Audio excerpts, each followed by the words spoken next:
Quero te convidar a abrir a Bíblia, a Palavra de Deus, no livro das Revelações, Apocalipse 2. Nós leremos do versículo 2 ao versículo 11. Apocalipse 2, versículo 8. E ao anjo da igreja em Esmirna escreve: estas coisas diz o primeiro e o último, que esteve morto e tornou a viver. Conheço a tua tribulação, a tua pobreza, mas tu és rico, e a blasfêmia dos que a si mesmos se declaram judeus e não são, sendo antes sinagoga de Satanás. Não temas as coisas que tens de sofrer, eis que o diabo está para lançar em prisão alguns de vós, para ser dispostos à prova, e tereis tribulação de 10 dias. Sê fiel até a morte, e dar-te-ei a coroa da vida. Quem tem ouvidos, ouça o que o Espírito diz às igrejas. O vencedor de nenhum modo sofrerá dano da segunda morte. Deus, eis aqui a tua palavra, eis aqui cada um de nós. Ministra o nosso coração. Fala, ó Deus, por misericórdia, não olhe para as minhas limitações, nem para a nossa, mas olhe com teu olhar de graça e de misericórdia para a glória do teu nome. Em nome de Jesus, amém. Carta à igreja em Éfeso foi o texto base para as pregações de domingo passado, os cultos, culto da manhã e culto à noite. Hoje, carta à igreja em Esmirna.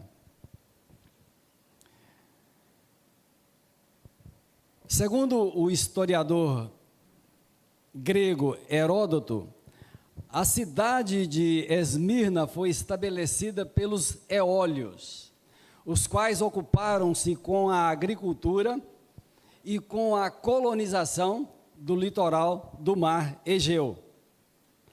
Posteriormente, por volta do ano 1000 a.C., Esmirna foi tomada pelos jônios, um povo indo-europeu que habitou nas cidades de Halicarnasso e Esmirna, entre os séculos 12 e 10 a.C. Nesse período, eles formaram a Liga Jônia, composta de 12 cidades, dentre as quais Halicarnasso e Esmirna faziam parte. E Heródoto tomou conhecimento desses fatos, bem como da queda final destas cidades, 12, sob os tiranos persas, em 540 a.C. E ele faleceu no ano 425, então contemporâneo ali desse momento. No século IV, durante o reinado de Alexandre o Grande, Esmirna renasceu como uma nova cidade, construída nas encostas do Monte Pagos, sendo que a grande era da cidade de Esmirna começou no século I a.C., tornando-se dentre as 7 cidades, essas aqui, da Ásia Menor, a mais importante, tornou-se o orgulho da Ásia. Atualmente o nome da cidade Esmirna é Izmir. Ela pertence à Turquia e é uma das três metrópoles mais importantes desse país.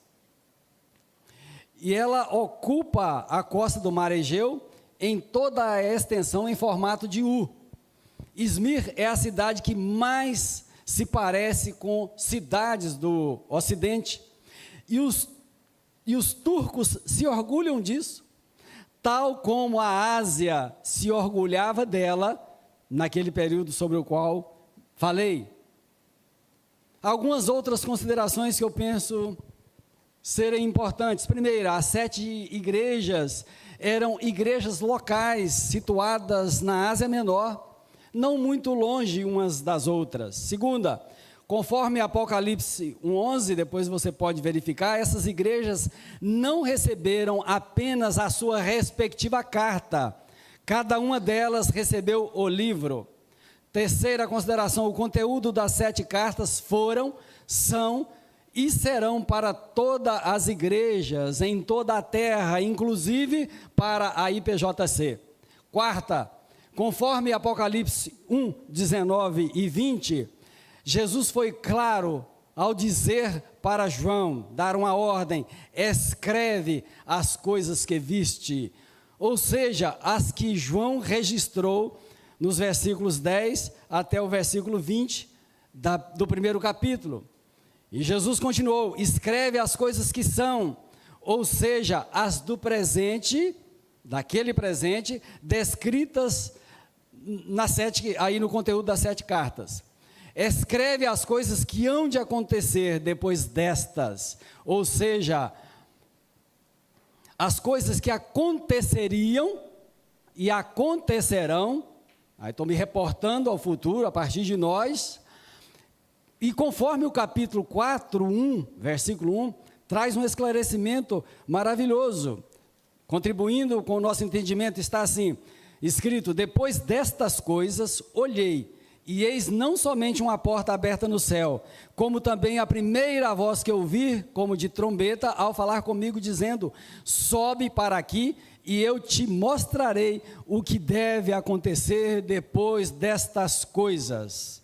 Ou seja, o que foi escrito até o final do capítulo 3, até o último versículo.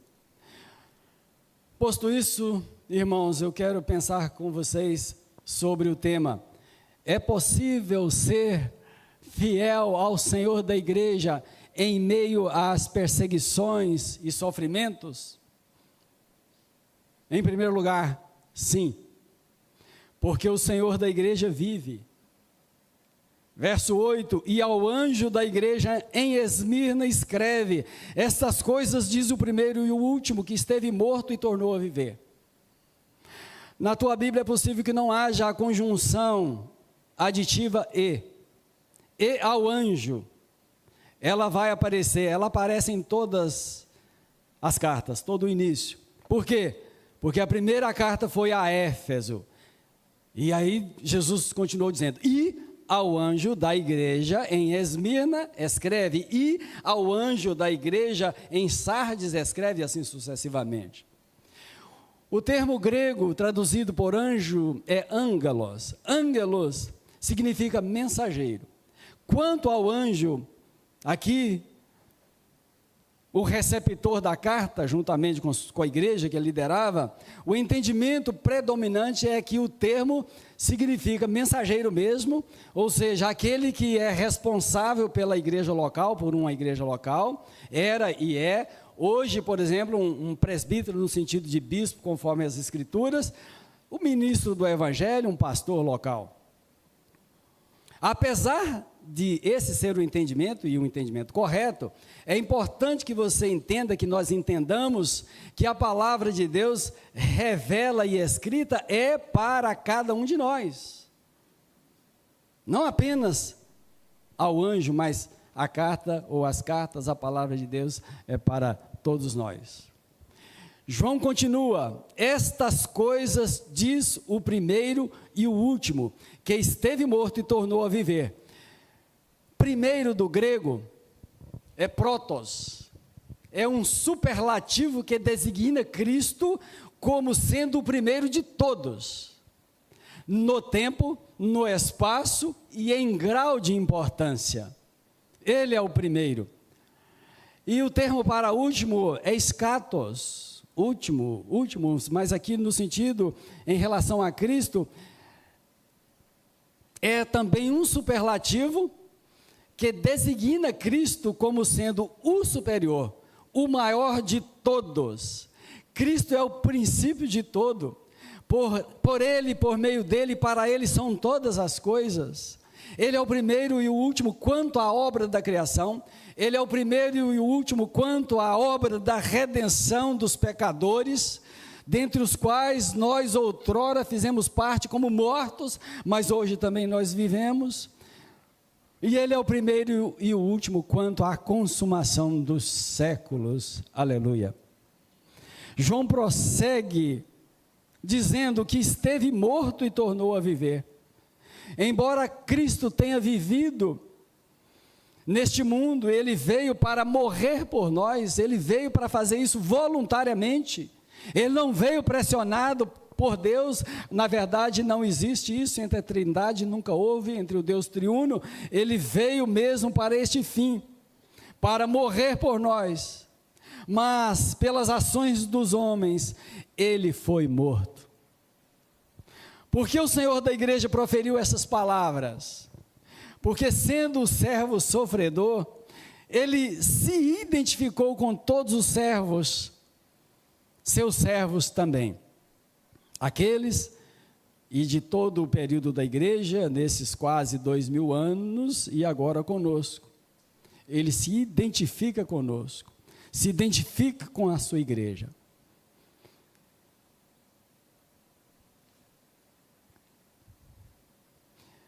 Irmãos, quaisquer que sejam as perseguições e as aflições e os sofrimentos que você esteja vivendo, saiba, aquele que foi morto sofreu muito mais do que você já sofreu e sofre, muito mais do que eu já sofri e sofro.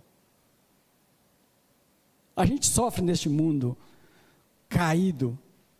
Cristo se fez carne, habitou entre os homens, foi perseguido principalmente pelas autoridades religiosas do judaísmo, as quais diziam ser judeus, mas não eram, à semelhança desses que posteriormente disseram as mesmas coisas. Cristo padeceu nas mãos de pecadores, Cristo padeceu também sob a mão de Pôncio Pilatos, ele foi julgado, condenado, açoitado, escarnecido e morto.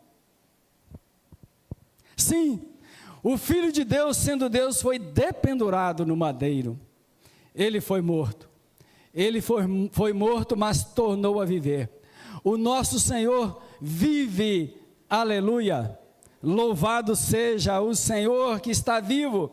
Então as palavras introdutórias de Jesus à igreja em Esmirna promoveram alento, ânimo, força, confiança e fortaleceram a esperança de vida eterna daqueles irmãos.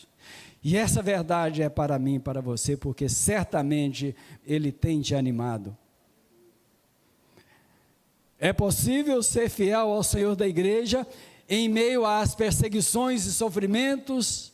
Em segundo lugar, sim, é possível, porque o Senhor conhece todas as coisas. Versículo 9, conheço a tua tribulação, a tua pobreza, mas tu és rico, e a blasfêmia dos que a si mesmos se declaram judeus e não são, sendo antes sinagoga de Satanás. Glória a Deus, porque o Senhor da igreja conhece tudo e a todos. Ele conhece o passado, o presente e o futuro nosso e de cada habitante da terra, independentemente da maneira em que esse habitante vive. O nosso Senhor conhecia a tribulação daqueles irmãos em Esmirna. Tribulação, irmãos, é o resultado das perseguições, no contexto deles muito forte, e essas perseguições e sofrimentos que uma pessoa sofre, gera angústia, causa dor, causa pressão no peito. Eu creio que você já experimentou isso. Creio e posso até afirmar que todos nós já experimentamos isso. E é possível que ainda experimentaremos. Os irmãos da cidade de Esmirna, há muito tempo sofriam perseguições promovidas pelo Estado romano, pelos judeus, pelos pagãos e até mesmo por pessoas comuns, conterrâneas a eles. Eles eram desprezados e humilhados por causa da fé que depositaram em Cristo. Eles sofreram as injúrias dos blasfemadores, que se declaravam judeus, mas não o eram. E esses declaravam ser judeus porque entendiam que eram filhos de Abraão. E ser filho de Abraão, para eles, significava pertencer ao povo escolhido de Deus e, portanto, presumiam ser verdadeiros adoradores. João, o autor humano de Apocalipse e autor do evangelho que leva o seu nome, dedicou o capítulo 8 para registrar a contenda de fariseus com Jesus, escribas e fariseus.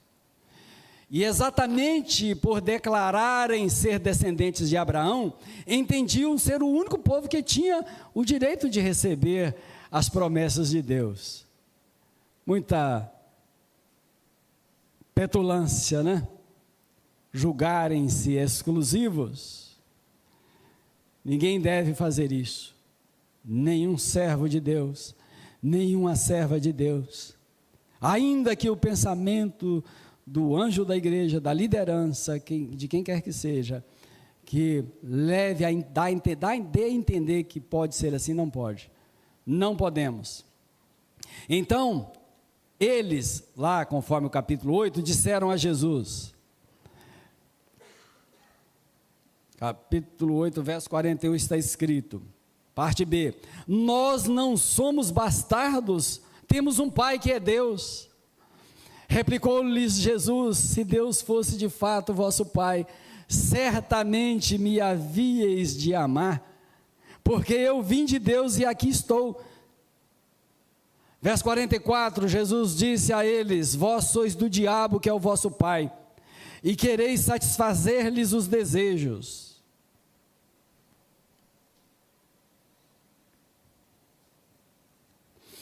Eles pensavam, irmãos, que o Messias era apenas para eles, mas não creram em Cristo como o Messias.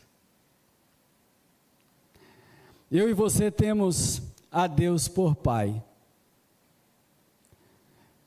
Tendo a Deus por Pai, nós precisamos cultivar dia após dia um relacionamento digno da nossa filiação em Deus.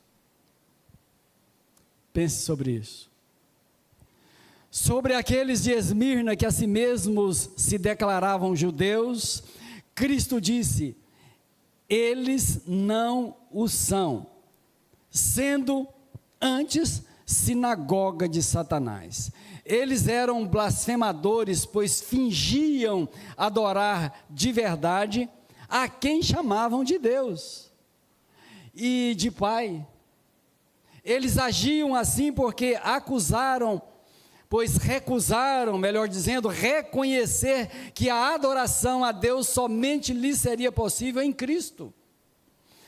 E isso exigia deles o reconhecimento de que Cristo era o Filho de Deus, de que Cristo era o Messias prometido pelos profetas, reconhecer que aquele Jesus era o mediador entre eles e Deus, mas não o fizeram porque não o reconheceram. Por causa dessa recusa, meus irmãos, não havia sinceridade no coração deles, não havia autenticidade naquilo que eles achavam que era adoração a Deus, o zelo em relação às coisas de Deus, zelosos, mas sem entendimento. Não havia autenticidade, antes havia fingimento. Fingiam adoração. E quando do ajuntamento deles na sinagoga, mentiam a Deus. Mentiam. Por isso Cristo disse, eles são sinagogas de Satanás. Quando eu disse mentiam, eles mentiam, irmãos, é porque se a pessoa ensina a Torá, ensinou lá, e nós ensinamos a palavra de Deus, e vivemos de uma outra forma, nós estamos mentindo a Deus, e inclusive negando a Cristo. Negar a palavra, fazer o contrário, é negar a Cristo. Somos pecadores e erramos, pecamos quanto a essas coisas, mas isso não pode ser voluntariamente. Precisa, e se em acontecendo, e acontece, precisa ser involuntariamente. Ao contemplarem a fé e a autenticidade daqueles irmãos que residiam ali, seus conterrâneos, que eram fiéis ao Senhor, que estavam firmes, independentemente das circunstâncias, aqueles judeus foram tomados de inveja. E é bom relembrarmos que Cristo foi perseguido e levado à morte, condenado, foi condenado pela nata da religião do judaísmo por inveja. Perseguiram-no veementemente, com toda a sorte de perseguição. No aqui, plural nos, porque refiro-me aos crentes ali de Esmirna. Amados irmãos, estejam certos, o nosso Salvador e Senhor Jesus Cristo conhece a nossa dor, Ele conhece a tua dor, Ele conhece os nossos sofrimentos, Ele conhece o teu estado de saúde, se não estiver bom, ou de um ente querido, Ele conhece a angústia de quem está angustiado. É isso mesmo, a angústia de quem está angustiado. Ele conhece os ingratos que nos viraram as costas depois de receberem o bem que lhes fizemos. Eu creio que muitos de vocês têm essa experiência. Ingratidão é uma das marcas, das 18 características descritas na segunda carta de Paulo a Timóteo, no capítulo 3, verso 1 e subsequentes. Ele conhece as injúrias e as calúnias que sofremos simplesmente porque cremos em Cristo e professamos a nossa fé tão somente nele. Ele conhece os caluniadores e os mentirosos que nos difamam sem conhecimento de causa. Ele conhece os legisladores que legislam leis injustas contra a sua igreja. Ele conhece as astúcias de Satanás, a antiga serpente, o qual, juntamente com todas as hostes de anjos caídos, estão promovendo a sedução, o engano da humanidade e levando e conduzindo bilhões desses para o inferno. Satanás tem seduzido o cristianismo também, e por meio de lobos vestidos de ovelha, tem barateado a graça, tem torcido a palavra de Deus, tem conduzido pessoas à apostasia, ao abandono da fé evangélica, do evangelho. Cristo conhece as intenções e os atos malignos dos antissemitas, súditos de Satanás, os quais estão e sempre estiveram determinados em varrer Israel do mapa. Por favor, entenda, o que acabei de dizer e o que direi daqui a pouco é muito mais do que uma questão sociopolítica, por exemplo. É uma questão espiritual, é uma questão religiosa. Não nos deixemos enganar pela antiga serpente por meio de seus súditos. É possível até que haja algum cristão por aí que tenha algum olhar estranho para Israel, algum juízo estranho contra Israel. Não devemos ter isso no coração, nem para com Israel, nem para com ninguém, e muito menos nesse contexto. Saiba também que essa briga começou há cerca de 4.000 anos, que briga entre os descendentes de Ismael com os descendentes de Isaque. Há 4.000 anos começou essa intriga. quando Ismael, o filho da escrava, contendia com Isaque, o filho da livre. Estou me reportando aqui ao que está escrito lá em Romanos, depois você confere. E a contenda continua. Descendentes de Ismael acusam a Israel de ser um impostor, porque eles acham que Ismael que é o legítimo. Então é bom que você entenda isso, para você olhar para esse cenário e entender melhor o que está acontecendo.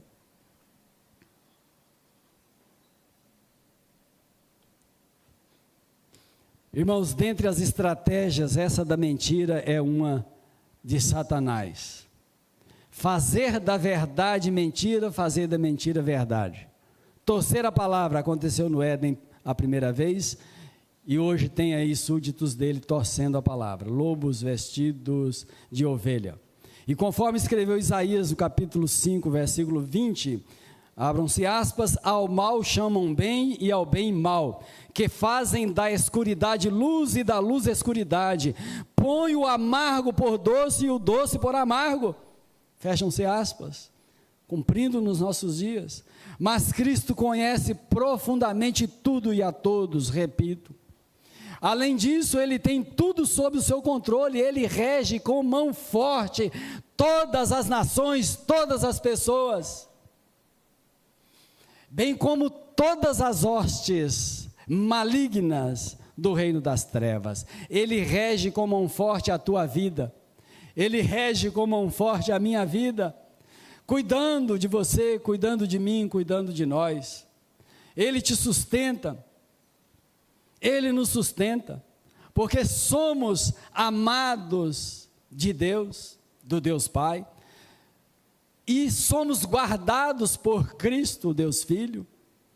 Está lá em Judas, versículo 1, citei, só pontuei, né? Preciso de ler o versículo todo. E o Senhor continua, conheço a tua tribulação, e agora ele diz, conheço a tua pobreza. Sobre a tribulação acabamos de falar, e como dissemos, Esmirna era considerada a coroa da Ásia, e conforme escreveu o Yersby, abram-se aspas, Esmirna era um importante centro do culto imperial romano, e sem dúvida, qualquer um que recusasse reconhecer César como Senhor, era excluído das associações de profissionais, o que resultavam em desemprego e pobreza, fecham-se aspas. Esmirna era rica, mas os crentes eram paupérrimos. Esmirna era pomposa, mas os crentes viviam acuados e eram constantemente humilhados. Mas Cristo é Deus e, portanto, não vê como os homens veem. Ele disse, conheço a tua pobreza, mas tu és rico. Maravilha.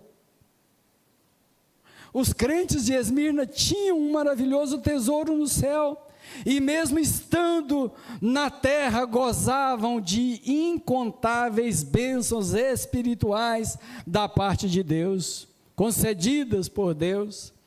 Em Romanos 8,18 está escrito, porque para mim tenho por certo que os sofrimentos do presente não podem ser comparados com a glória a ser revelada em nós. Brevemente isso acontecerá, louvado seja Deus, aguardamos isso com expectativa, eu aguardo isso com expectativa. Espero que você o faça também, ou esteja fazendo. Aos olhos de Cristo, os cristãos em Esmirna eram ricos. Aos seus olhos, você e eu somos ricos. Somos ricos das incontáveis bênçãos espirituais e também materiais que Ele nos tem concedido, sobretudo as espirituais, porque elas são fundamentais para a nossa vida.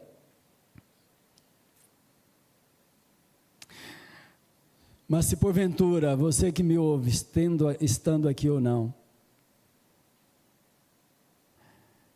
que confia em bens materiais, em riquezas, se considera rico, cuidado. Cuidado, pois a igreja em Laodiceia dizia: sou rica e não preciso de coisa alguma. Ela se considerava rica e abastada, mas o Senhor lhe disse, escrevendo ao anjo, aspas, tu és infeliz, sim, miserável, pobre, cego e nu, fecham-se aspas. Então, como lidamos com as perseguições e com os sofrimentos? Apesar deles, você vive contente? Apesar deles, você vive alegremente e em profunda gratidão a Deus pelo que Ele é, pelo que Cristo é, pelo que o Espírito Santo é? Estou mencionando as três pessoas do Deus triuno, não porque são três deuses, não, há um só Deus. Mas nós estamos contentes? Estamos alegres? Estamos bendizendo o nome do Senhor pelo que Ele é na nossa vida? Eu tenho feito isso na minha vida? Você tem feito isso?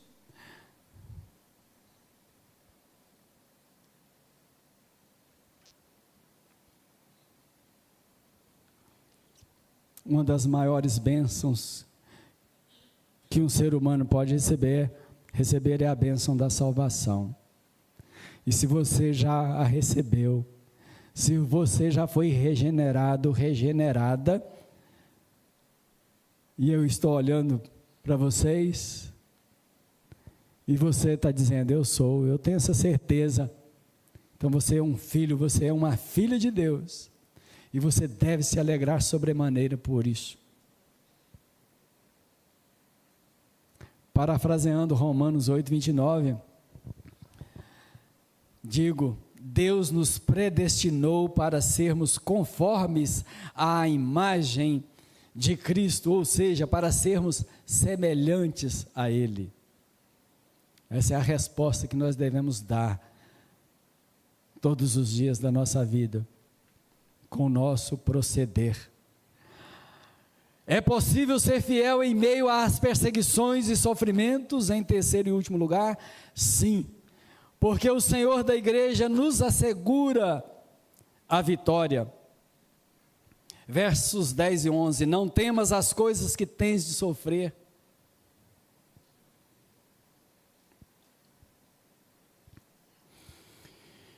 Eis que o diabo está para lançar em prisão alguns dentre vós para ser dispostos à prova, e tereis tribulação de 10 dias. Ser fiel até a morte, dar-te-ei a coroa da vida. Quem tem ouvidos, ouça o que o Espírito diz às igrejas.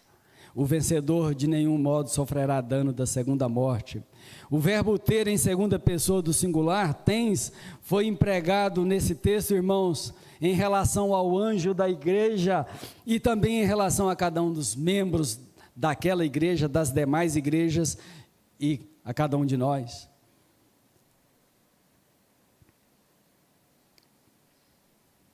E Jesus prossegue, eis que o diabo está para lançar em prisão alguns dentre vós. Irmãos, o diabo sempre agiu contra a humanidade, e especialmente contra os filhos de Deus, uma vez que aqueles judeus em Esmirna eram, conforme Jesus disse, sinagoga de Satanás, obviamente, eles seriam e foram instrumentos do diabo para arquitetarem contra os cristãos e promoverem a prisão e a morte de alguns deles. É o que está acontecendo aí com a igreja perseguida. Pessoas sendo mortas, martirizadas, por causa da sua fé no único Senhor e o único suficiente Salvador Jesus Cristo. Em seguida o Senhor diz, para ser dispostos à prova. Deus conhece a fé de cada um deles, conheceu e conhece a nossa, de cada um de nós. Ele sabe exatamente como cada um age em meio à prova, mas é necessário que assim seja conosco, pois Deus tem nisso um propósito elevadíssimo. Pensemos em Abraão. Deus ordenou a ele que sacrificasse seu filho, seu único filho. Abraão obedeceu o Senhor. E assim o Senhor não apenas provou e aprovou a fé de Abraão, como também ensinou ao seu servo que seu Senhor era mais importante do que o seu filho, de que qualquer outra coisa. E ele aprendeu. Por meio de perseguições e de sofrimentos, a nossa fé também é provada, meus irmãos. Por meio deles nós somos aperfeiçoados. Por meio deles nós somos forjados. Por meio dos sofrimentos, das perseguições, nos achegamos mais a Deus. Em 1 de Pedro 4, versos 12 e 13, está escrito: amados, não estranheis o fogo ardente que surge no meio de vós, destinado a provar-vos, como se alguma coisa extraordinária vos estivesse acontecendo. Pelo contrário, alegrai-vos na medida que sois coparticipantes dos sofrimentos de Cristo, para que também na revelação de sua glória vos alegreis exultando. Tome essa palavra para você. Eu a tomei enquanto preparava e estou fazendo isso de novo. Qualquer sofrimento, por mais intenso que seja, é ínfimo à luz do sofrimento que Cristo, à luz do que Ele sofreu por nós. Cristo continua: e tereis tribulação de 10 dias. Há praticamente unanimidade quanto ao entendimento de que esse número não deva ser interpretado literalmente. Claro. Mas sim como um tempo considerável. Apesar disso, há divergência quanto à duração desse tempo, mas podemos entender que é um tempo, foi uma referência a um tempo considerável, um tempo designado por Deus, que seria necessário para pôr à prova a igreja em Esmirna, e possivelmente pôr à prova os irmãos das outras igrejas, das outras 6, porque elas estavam vivendo sob o mesmo contexto, sob o jugo do Império Romano e sofrendo as perseguições de seus patrícios, ou se não patrícios, mas judeus. E ato contínuo o Senhor diz: ser fiel até a morte.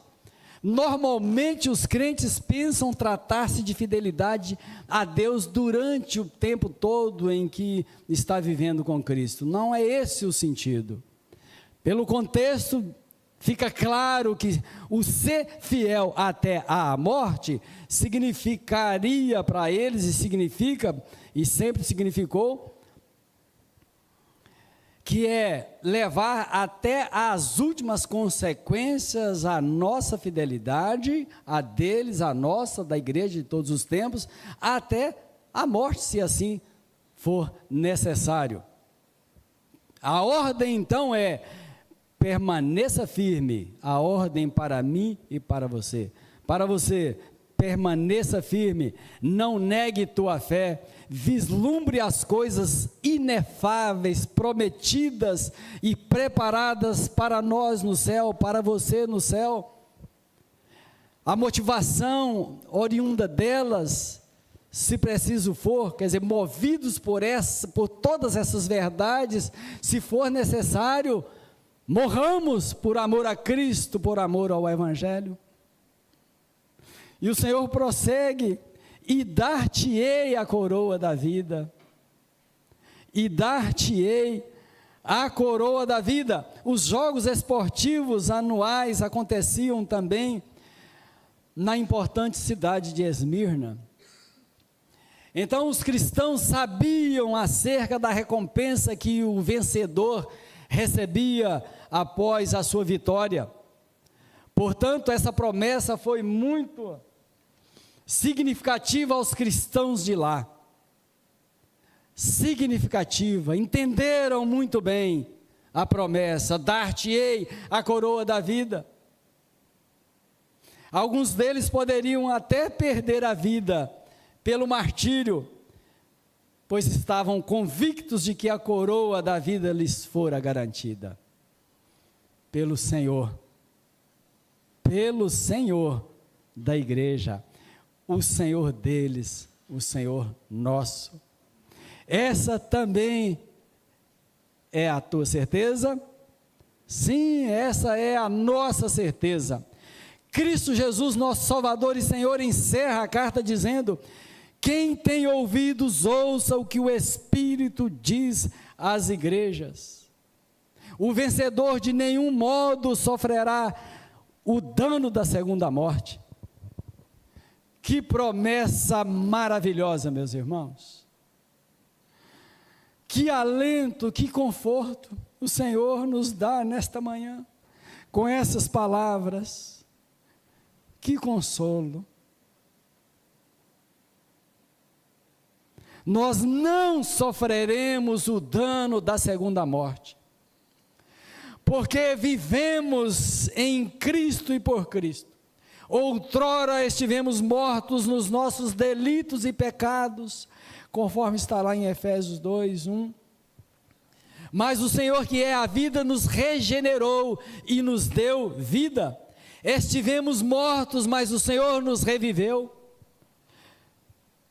Mas não posso deixar de advertir a quem se enquadra na verdade seguinte: morrer sem Cristo, sem a salvação, significa sofrer o dano da segunda morte, pois a primeira morte é a morte espiritual, que todas as pessoas de todas as épocas herdaram, e todos os que nascerem daqui em diante herdarão em Adão. E a segunda morte começa com a morte do corpo. Repetindo, a segunda morte começa com a morte do corpo daquele que morrer sem Cristo.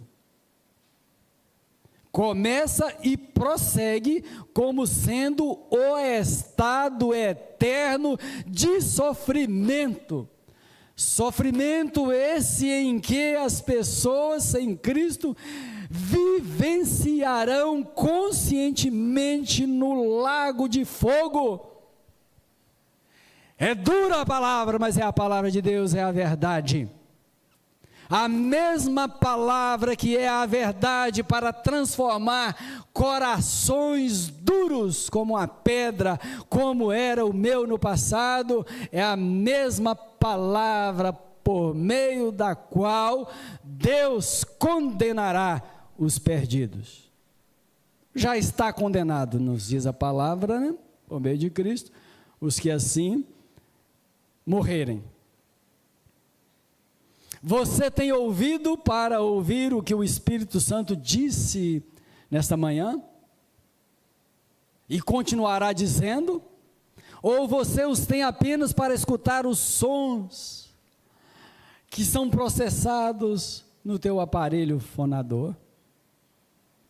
Se você é apenas um religioso, tal como o foram os judeus mencionados por Cristo, se você está preso à tua religião, tal como aqueles judeus estavam, seja prudente. Ouça a voz do Espírito Santo. Se ele ministrou ao teu coração, me refiro aqui àqueles que estão vivendo sem esperança, se ministrou quanto à salvação, renda-se aos pés do Senhor. E quanto a você que é um regenerado, uma pessoa regenerada, o Espírito Santo também ministrou, está ministrando ao teu coração. Não tenho dúvida disso.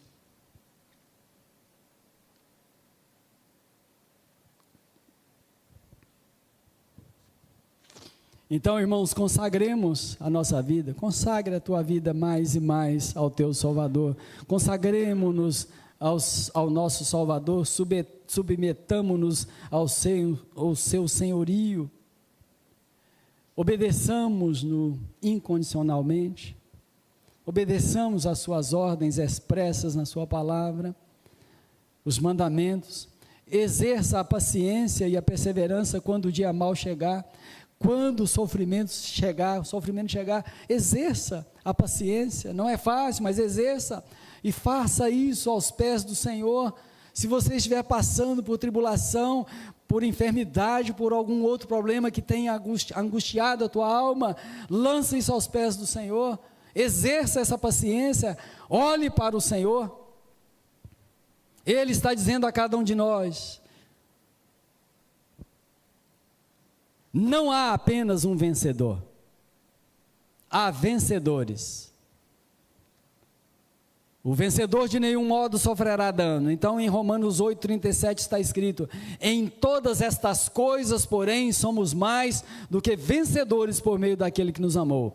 Não temos o presente, por mais sombrio que seja, não temos as guerras que já foram travadas, não temos a possibilidade de ocorrer uma guerra mundial, não temos o amanhã, não temos as turbulências que estão ocorrendo nesses dias. Não olhe para elas, não olhe para as circunstâncias, não olhe para a tempestade, não olhe para baixo, antes olhe para cima, olhe para o alto, olhe firmemente para o autor e consumador da fé, Jesus, os irmãos do louvor, o qual nos garante a vida eterna com Ele, com o Pai e com o Espírito Santo. O Senhor está te dizendo, o Senhor está nos dizendo: e eis que estou convosco todos os dias, até a consumação dos séculos. Você pode dizer amém, aleluia? Que o Senhor te abençoe. Amém.